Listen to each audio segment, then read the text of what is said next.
আসসালামু আলাইকুম সবাইকে। আজকের এই ভিডিওতে আমরা দেখব এলআর জিরো পার্সিং কীভাবে সলভ করতে হয়। সো আজকের এই ভিডিওতে আমরা একদম ইনডেপথে যাব না, কেন কি হচ্ছে, কেন আমরা এই রুলস ফলো করছি, কেন এটা এভাবেই করতে হলো। আমরা জাস্ট স্টেপস বাই স্টেপস কীভাবে আমরা জিনিসটাকে সলভ করতে পারি এবং পরীক্ষায় একটা স্যাটিসফ্যাক্টরি মার্ক নিয়ে আসতে পারি এটা সলভ করে, সেই চেষ্টাই করব। সো শুরু করা যাক। আমাকে সাধারণত যখন পরীক্ষায় এলআর পার্সিং সলভ করতে বলবে, আমাকে এরকম একটি গ্রামার দিয়ে দেওয়া থাকবে। এটা হচ্ছে আমার গিভেন গ্রামার। সো গ্রামার দেখার পরে আমার যে ফার্স্ট কাজটা থাকবে সেটা হচ্ছে গ্রামারটাকে নাম্বারিং করে ফেলা। সো আমি দেখতে পাচ্ছি এখান থেকে যেহেতু শুরু হচ্ছে, আমি এটাকে দিচ্ছি আমার নাম্বার 1, এটাকে দিচ্ছি নাম্বার 2। আমরা সবাই জানি এটাকে অর বলে। সো এটা যেহেতু 2, এটা হবে আমার নাম্বার 3। সো এটাই হচ্ছে আমার ফার্স্ট কাজ, যে গ্রামার দেওয়া থাকলে আমি গ্রামারটাকে নাম্বারিং করে ফেলবো। দেন আমি যে কাজটা করব, আমার স্টেপ 2তে যে কাজটা হবে সেটা হচ্ছে আমার গ্রামারটাকে আবার লেখা। সো আমি এখানে গ্রামারটাকে আবার রিরাইট করছি। এস ইমপ্লাইজ এ, এ ইমপ্লাইজ ছোট এ বড় এ, এবং আমি দেখতে পাচ্ছি এখানে একটি অর সাইন দেওয়া আছে। আমার এক্সপিরিয়েন্স বলে এই অরটা আমরা প্রায় পরীক্ষায় দিতে ভুল করি বা ভুলে যাই, এর জন্য আমি জিনিসটাকে ভেঙে লিখছি। জাস্ট এটাকে আমি একবার এটা দিয়ে প্রকাশ করব, আবার পরের লাইনে এটাকে আমি এটা দিয়ে প্রকাশ করব। এতে করে পরীক্ষায় ভুল হওয়ার সম্ভাবনাটা অনেক অংশেই কমে যায়। সো আমি এখানে তাই করলাম, জাস্ট এটাকে এখানে একবার আলাদা করে লিখলাম এবং বিটাকে এখানে আলাদা করে লিখলাম। আপনি চাইলে আপনার যদি এটা প্র্যাকটিস করতে করতে আপনি এটার বলতে পারেন প্রো হয়ে যান, তখন আপনিও এটা অর দিয়ে লিখতে পারেন, বাট এতে আপনার রেজাল্টে কখনোই কোনো তারতম্য তৈরি হবে না। ওকে, সো আমি গ্রামারটাকে এখানে আবার রিরাইট করার পর আমার কাজ থাকবে এখানে সবগুলোর সামনে একটা করে ডট অ্যাড করে দেওয়া। এবং আরেকটা জিনিস করা, সেটা হচ্ছে এই এসটাকেও আমি অন্য কোনো কিছুর একটা থ্রুতে প্রকাশ করতে চাই। সো কীভাবে প্রকাশ করতে পারি? আমি লিখতে পারি S prime implies dot S. আমি এই এসটাকেই অন্য কিছুর পার্সপেক্টিভে প্রকাশ করব। সো এটাই হবে আমার হচ্ছে একদম ইমিডিয়েট স্টেপ 2। এবং এটা করার পর আমি এটাকে একটি বক্স করে ফেলব এবং এটাকে আমি নাম দিচ্ছি আমার আই নট স্টেপ। সো এখান থেকে আমার কাজটা কি? বেসিক্যালি এখান থেকে আমার কাজ হচ্ছে এই ডটটাকে আমার রাইট সাইডে সরানো। আমি এক একটা ইটারেশনে এই ডটটাকে একটা করে অ্যালফাবেটকে আমি বাঁদিকে সরাবো, যাতে আমার এই ডটটা ডান দিকে চলে আসে। আমার মেইন কাজই থাকবে এই ডটগুলোকে ডান দিকে স্থানান্তরিত করা, একদম ডান দিকে থাকতে হবে। সো একটু যদি লক্ষ্য করি যে আমি প্রথমটার কেসে কাজ করছি, সো এই কেসে আমি যদি এসটাকে এক ঘর ডানে সরাই, এসটাকে এক ঘর বায়ে সরাই, তখন এটা কি দাঁড়াবে? এস প্রাইম এস ডট, তাই না? আমি এসটাকে যদি বায়ে সরাই তাহলে কি ডটটা এইদিকে চলে আসবে না? দেখুন এখানে কিন্তু তাই হলো। অ্যান্ড আমি কি বলেছিলাম যে আমার কাজ থাকবে এই ডটটাকে যেভাবেই হোক ডান দিকে নিয়ে আসা। সো দেখুন আমার কিন্তু এই ডটটা কিন্তু এসের ডান দিকে চলে এসেছে। সো আমি বলতে পারি এটার কাজ শেষ। আমি যদি এটাতে তাকাই, আমি কি করব? এটাকে ফার্স্টে সরাবো। সো আমি যখন এটাকে সরাবো, এটা কি দাঁড়াবে? এটা দাঁড়াবে S implies A dot A. আমি একবার কিন্তু একটা করে অ্যালফাবেটকে লেফট শিফট করতে পারবো।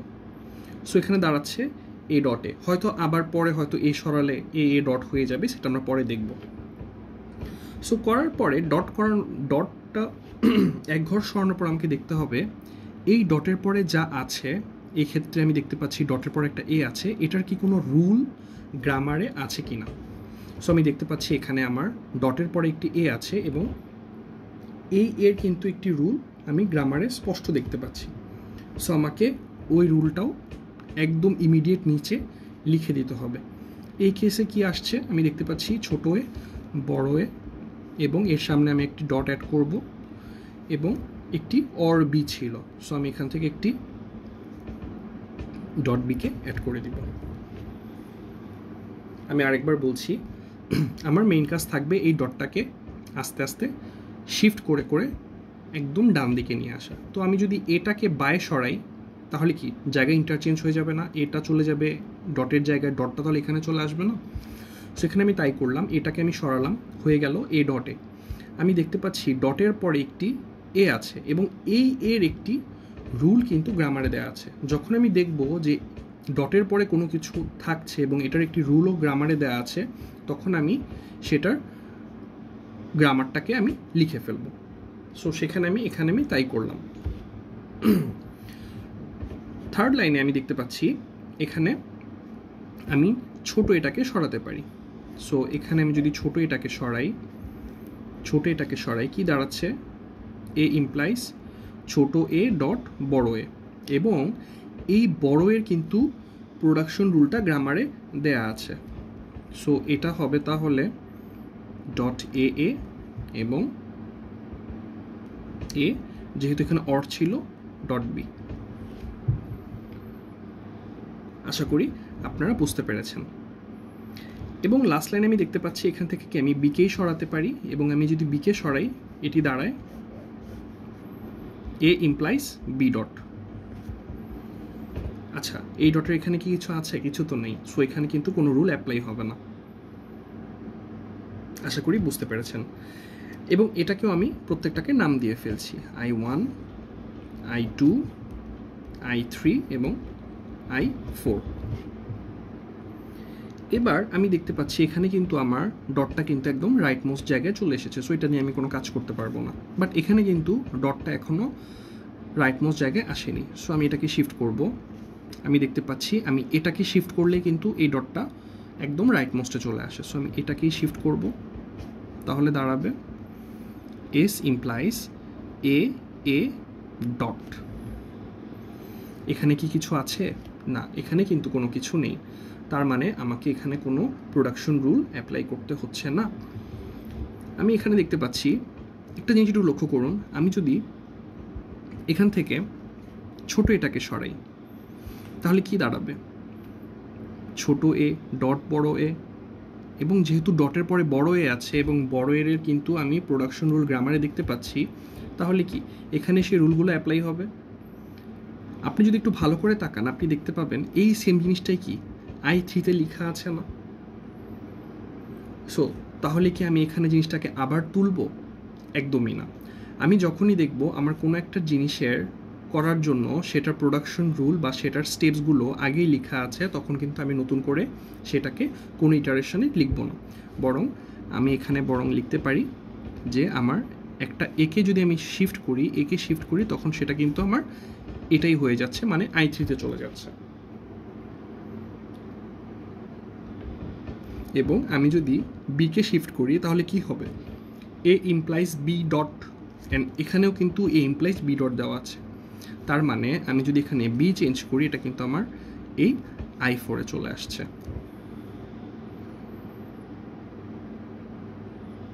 আশা করি বুঝতে পেরেছেন। ওকে, আমার I2-র কাজ হয়ে গেল। আমি এবার I3-র দিকে তাকাই। আমি যদি I3 থেকে এটাকে চেঞ্জ করতে চাই, এটার কি কোনো রুল হয়? ছোট এ এবং এটাকে শিফট করলে কি হবে? ছোট এ বড় এ ডট, কোথাও কি এটা আছে? না, কোনো জায়গায় কিন্তু এটা নেই। সো এটার কিন্তু একটি রুল তৈরি হবে, যেটা হবে এ ইমপ্লাইজ ছোট এ বড় এ ডট। সো আমার কাঙ্ক্ষিত ডট কিন্তু একদম রাইট মোস্টে চলে এলো। সো এখানে কিন্তু আমি আর কোনো, যেহেতু আর ডটের পরে আমার কোনো রুলে পড়ছে না বা কিছু নেই, আমার কিন্তু আর রুলে ফেলার চিন্তাও নেই। আমি দেখতে পাচ্ছি এখানে কি আমাকে তো এবার এটা চেঞ্জ করতে হবে। সো এখানে যদি আমি দেখি, আমি যদি এটাকে ছোট এটাকে সরাই তাহলে কি হয়? ছোট এ ডট বড় এ হয়, এবং যেহেতু ডটের পরে একটি বড় এ আছে, প্রোডাকশন রুল আছে, তাহলে বাকি রুলগুলোও বসবে। সো আমি বলতে পারি না যে এটা আসলে এটাকে যদি আমি ফেলি তাহলে এটাকে একটা সেলফ লুপে পরিণত হচ্ছে? কারণ আমি যদি এটাকে শিফট করি তাহলে কি হচ্ছে? এটার জন্য ছোটো এ ডট বড় এ, এখানে কিন্তু দেখুন ছোটো এ ডট বড় এ আছে, এবং যেহেতু ডটের রুলগুলোও কি এখানে বসে যাবে না, তাই কিন্তু এখানে করা আছে। সো এটাও হয়ে গেল। ডট বি, আমি ডট বিটাকে যদি শিফট করি তাহলে কি হবে, বি ডট হবে। সো বি ডটটা কি I4 এ আছে, সো আমি যদি এখান থেকে বিটাকে শিফট করি তাহলে কি বি ডট হয়ে যাচ্ছে। আর কি কোনো চেঞ্জেস পসিবল? না, আমি কিন্তু দেখতে পাচ্ছি আমার কিন্তু আর কোনো চেঞ্জেস পসিবল না।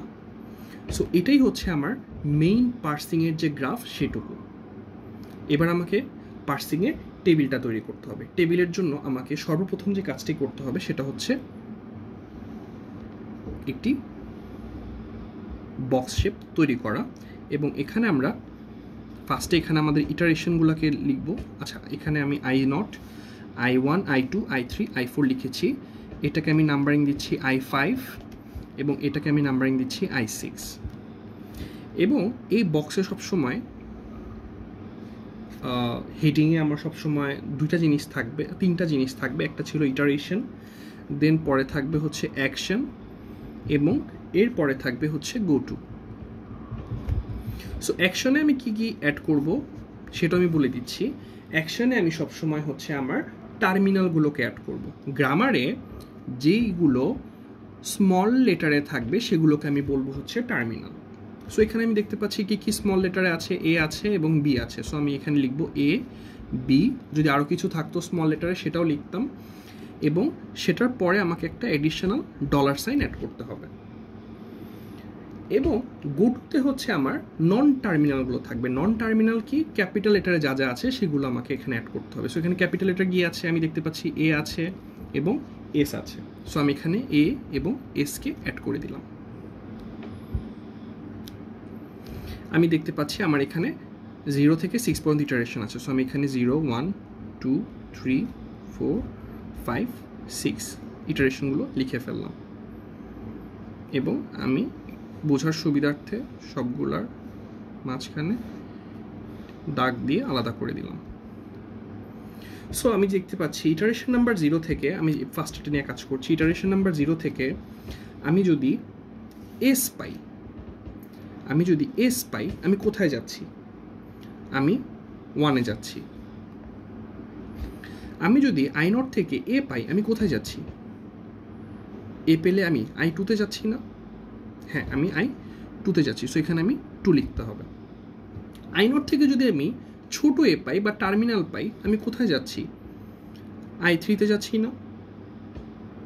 ওকে, সো আমি অ্যাকশনে কিন্তু কখনোই এরকম 1, 2 লিখতে পারবো না। এখানে আমাকে কি লিখতে হবে, S3 লিখতে হবে। দেখুন আমি কিন্তু 3-তে যাচ্ছি, I3-তে যাচ্ছি, বাট আমি এখানে কিন্তু S3 লিখবো। কেন লিখবো আমি আগেই বলেছিলাম, জাস্ট এখানে আমি সলভ করবো, কীভাবে ইজি ওয়েতে সলভ করা যায়। আমি এখানে কোনো এক্সপ্লেনেশনে যাব না। সো আপনারাও যখন দেখবেন যে টার্মিনালের বিষয়ে আপনি কাজ করছেন, আপনি জাস্ট এখানে S3 লিখে যাবেন। জাস্ট দেখবেন আপনার কোথায় যাচ্ছে, এ থেকে আমি I3-তে যাচ্ছি, আপনি এখানে S3 লিখবেন। আমি I0 থেকে বি পেয়ে 4-এ যাচ্ছি, তার মানে আমি এখানে S4 লিখব। That's it. এবার আমি দেখতে পাচ্ছি আমি ইটারেশন 1, আচ্ছা ইটারেশন 1 কি কোথাও যাচ্ছে? ইটারেশন 1 তো একদম আমার মানে যেটাকে আমাকে একদম দেয়া ছিল আমি তো সেটাই পাচ্ছি। তার মানে এখান থেকে আমি এটাকে বলতে পারি এটা এখান থেকে অ্যাকসেপ্টেড হয়ে যাচ্ছে। সো ডলারের নিচে আমি অ্যাকসেপ্টেডটা লিখব। ওকে, সো ইটারেশন 2 আমি দেখতে পাচ্ছি ইটারেশন 2 থেকে যদি আমি এ পাই, ক্যাপিটাল এ, আমি কোথায় যাচ্ছি, 5-এ যাচ্ছি। সো এখানে আমার 5 হয়ে যাবে, যেহেতু নন টার্মিনাল। সো আমি এখানে কিন্তু এস কোনো কিছু অ্যাড করবো না, জাস্ট 5 লিখে গেলাম। হ্যাঁ, I2 থেকে যদি আমি ছোট এ পাই বা টার্মিনাল পাই, আমি কোথায় যাচ্ছি, I3-তে যাচ্ছি। সো যেহেতু গো টু অ্যাকশনে আমি আছি, আমাকে কি লিখতে হবে এখানে, অবশ্যই I2 থেকে আমি এ পেয়ে I3-তে গেলাম, আমি লিখব S3। I2 থেকে আমি বি পেয়ে I4-এ গেলাম, আমি লিখব S4। আশা করি বুঝতে পেরেছেন। ওকে, এবার আমি ইটারেশন 3 নিয়ে কাজ করব। আমি এটা নিয়ে কাজ করব। এখান থেকে আমি যদি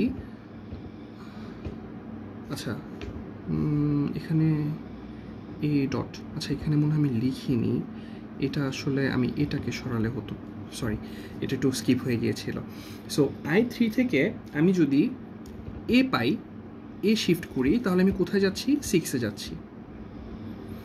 i3 থেকে যদি আমি এ পাই, ছোট এ, আমি কোথায় আসছি? সেলফ লুপ, i3 থেকে i3তেই যাচ্ছি, তার মানে এখানে কি হবে? s3 হবে। i3 থেকে যদি আমি ছোট বি পাই, আমি কোথায় যাচ্ছি? i4 এ যাচ্ছি, তাহলে এখানে s4ই হবে। ওকে, এবার আমি দেখতে পাচ্ছি i4, আমি এবার i4 এ গেলাম। i4 এ কি দেখতে পাচ্ছি? i4 কিন্তু একটি রিডিউসড, এখান থেকে কিন্তু কোথাও যাচ্ছে না, এবং এটি কি একটি গ্রামারের রুলে পড়ছে না? দেখুন, a belongs to b dot, a belongs to b। তার মানে যখন আমি কোনো কিছু দেখব গ্রামারে পড়ছে, এবং আমি কিন্তু গ্রামারটাকে আগেই মার্কিং করে এসেছি, তাই না? এটা কিন্তু আমার 3 নাম্বার রিডাকশন গ্রামারে পড়েছিল, তাহলে আমি তখন সবগুলাকে, যেহেতু এটা 3 নাম্বার ছিল, আমি প্রত্যেকটা জায়গাতেই R3 উল্লেখ করে দিব। আমি যদি i5 এর দিকে তাকাই, দেখুন i5ও কিন্তু একটি আমার রিডিউসড, তাই না? এটা থেকে কি কোথাও যাচ্ছে না, এবং এটা কি একটি রুলে পড়েছে না? এই রুলটাতে পড়েছে না, এবং এটাকে আমি 1 নাম্বার দিয়ে প্রথম স্টেপে 1 নাম্বার রুল দিয়ে রেখেছিলাম না? সো এটাকেও কিন্তু আমি তাহলে লিখতে পারি যে i5 হচ্ছে আমার R1 রিডাকশন রুল।